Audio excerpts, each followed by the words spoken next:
is a post-lunch session, a wake-up call with a black coffee. I'll try my best to make it see that everybody is awake. Can we have the video, please?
To all our friends who are from Middle East and having come across for Dialogues Vanguard, I think it's a small snapshot of incredible India. Very happy to share today some of thoughts around resilient India, more on the macros. A multipolar world, fragile interconnected economies, volatile geopolitical situation, climate change, renewed world order, and a VUCA world, where abnormal is the new normal. is demanding more resilience and agility while pushing boundaries for several economies to stay afloat. No nation can remain insulated in this environment except to navigate solutions and situations with enhanced sensibility and sensitivity to make the world order thrive and sustain. India, as a nation, and on an upsurge with great statistics, supporting its fortune reversal is making its presence felt in the global economy, making some strategic decisions and fast-tracked initiatives that serve as growth drivers across priority sectors pertaining to industry, manufacturing, construction, and services. A quick snapshot, but before that, can we have the second video, please? We are a startup nation, we are a space power, and we are a voice of the global south. A country that negotiates with Washington, trades with Moscow, competes with China,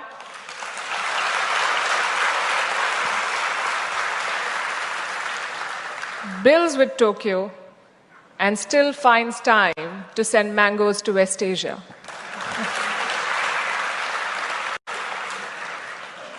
New India does not ask for a seat at the table. We build the table and tell the world to join.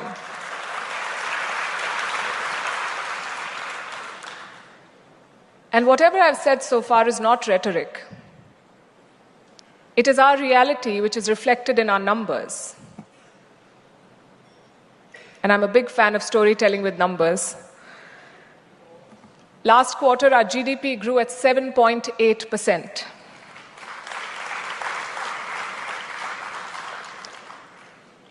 And this happened at a time when the US is staring at a slowdown. You must have seen the latest Fitch report. It also happened at a time when Europe is flirting with recession, when China is struggling with the weight of its debt burden. India is running.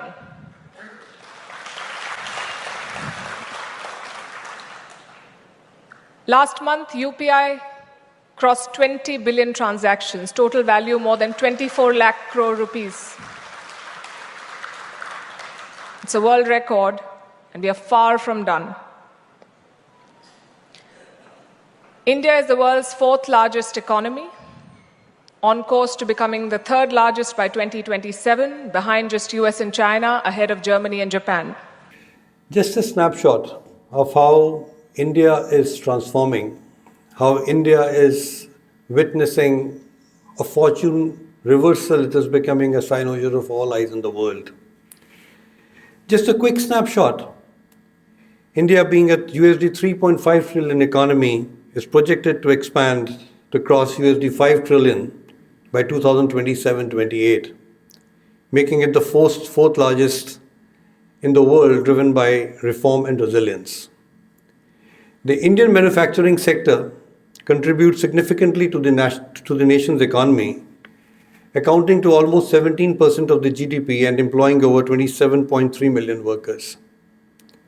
The government intends to increase this sectoral contribution, to almost 25% of the economy by 2025-26, fueled by Make in India policy and production-linked incentive schemes, PLI. The sector is expected to grow by almost 8.2%. Construction industry in India is almost experiencing a trend reaching out to USD 1.4 trillion by end of 2025. The industry again contributes to 9% of the GDP, employing more than 51 million people, and expected to catapult to 15% of the GDP by 2047. Further, India to be the third largest construction market globally by 2025-26. And if you look a quick snapshot on the real estate sector, presently a USD 300 billion and expected to become 1 trillion by 2030 and USD 5.8 trillion by 2047, almost a 12-fold increase from 2023. And going by the UN projection, India's population from present 1.4 million expected to rise to 1.67 billion, where an estimated 51% of the population will be residing in the urban centers.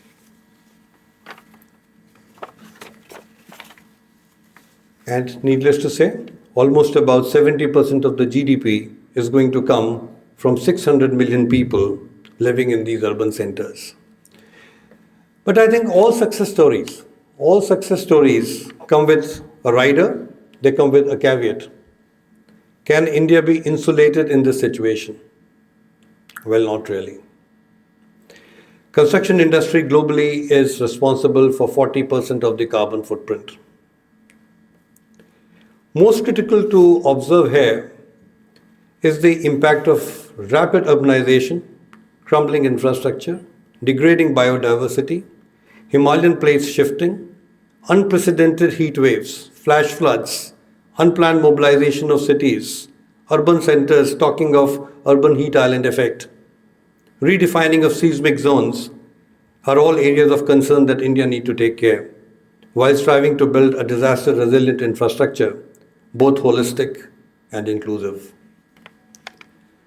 But supporting such colossal expansion with population base expanding, there is an upsurge in meeting energy needs and challenges in the coming decade.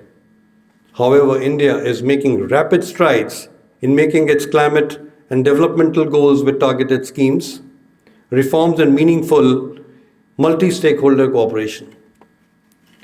Currently, you'll be happy to know that it ranks fourth in renewable energy installed capacity and third in solar power capacity globally. Its installed capacity of solar energy has increased more than 41 times from 2.8 to 82 gigawatt in 2014 to 116 gigawatt in mid-2025. While emission intensity of its GDP has reduced by 36% between 2005 and 2020, thus continuing to progressively decouple economic growth from greenhouse emissions. At COP26, 28 and 29, India is emerging as critical voice, especially for Global South. A combination of initiatives taken by the government pertaining to Make in India 2.0, Nation Manufacturing Mission, Industry 4.0, Vocal for Global, Local Concept Industrial Corridors, Smart Cities, Global Trade Agreements, Public-Private Partnership, massive infrastructure boost to highways, airways, seaways, ports, PM Gati Shakti, National Logistics Policy, Semiconductor Ecosystem, simplified regulations and ease of doing business, Digital India Initiative, UPI, innovation hubs are all steps in the right direction. Besides so many efforts woven around Skill India Mission, bridging industry-academia gap and startup initiative. If I go purely by Goldman Sachs projection, by 2075, India is projected to become the second largest economy in the world, surpassing the US.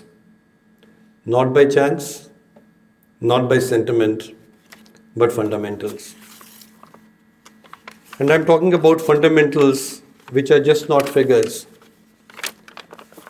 China should hit almost about 57 trillion GDP, India closing to 52.5 trillion economy, and US at 51 trillion economy. The narrative is shifting. For decades, the world has seen India as emerging market. By 2075, India will be the market. With this trajectory, why this is real and not a hype is because there's a very strong demographic advantage. Young force when the rest of the world is aging. Digital public infrastructure. Manufacturing shift plus China plus one. I repeat, manufacturing shift plus China plus one. Global supply chains are already diversifying towards India. Rising domestic consumption for 1.48 billion consumers will be moving from survival to aspiration to investment. And unlike earlier decades, India today is not waiting for validation. We are building, scaling, exporting, attracting capital on our terms. If we stop playing small, stop copying the West and focus on innovation, capital formation, skilling, and ease of business, then the 52.5 trillion is a ceiling. It's just not a milestone, and this is also not about chest thumping. This is almost about recognizing the window and executing relentlessly.